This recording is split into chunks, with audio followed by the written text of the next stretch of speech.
Two men walked into a London bank and stole over £80 million in jewels and cash. They did it in less than 2 hours, and nobody inside the building noticed. 80 million vanished, and no one pressed a single button. Staff sat bound in silence while the vault was being stripped. By the time police walked in, it was nothing but broken steel and empty boxes. This was the Knightsbridge safe deposit heist. The mastermind was Valerio Vice, an Italian criminal wanted for more than 50 robberies back home. But in London, he played the role of a wealthy playboy.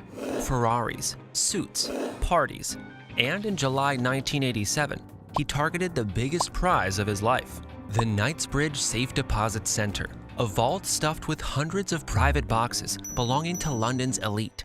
Diamonds, cash, gold, bearer bonds, fortunes hidden behind thin layers of steel. Vice knew brute force wouldn't work, so he found a way inside. The manager, Parvez Latif, was drowning in debt. Vice promised him money and protection. Latif agreed to open the doors. On July 12th, Vice and an accomplice entered the bank like ordinary clients. They asked to rent a safe deposit box. Paperwork signed, smiles exchanged. Then came the turn. Inside the vault, the accomplice raised a pistol to the manager's chest. Staff were gagged, wrists tied, and shoved face down on the floor, phones ripped from the walls. The vault was theirs. Crowbars smashed against metal. Drills screamed through steel. The noise echoed off the concrete walls, but no one outside heard a thing. Box after box cracked, spilling diamonds, cash, and gold onto the floor. It was chaos contained inside 4 walls. In less than 2 hours, more than £80 million were gone. When police finally arrived, the sight was unreal. A wrecked vault, and the thieves nowhere to be found. Vice didn't hide. He flaunted it, buying cars, hosting parties, living like the robbery had crowned him untouchable. That arrogance betrayed him. Fingerprints inside the vault traced back to his record. Phone taps caught his conversations.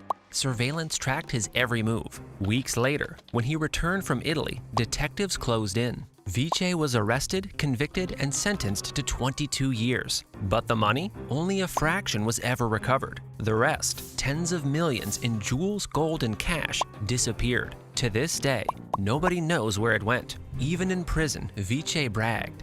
He wrote about women, cars, and risk, as if the heist was a badge of honor. In 2000, while on day release in Italy, he pushed it again. A gunfight with police ended it. Vice was shot dead at 45. What remains isn't glamour. It's the fear that 2 men, with 1 insider, could empty a London vault in under 2 hours. Not by breaking locks from the outside, but by walking through the front door. What do you think? Was this the smartest heist of its time, or the sloppiest? Knowing how quickly Vice was caught? Tell us in the comments.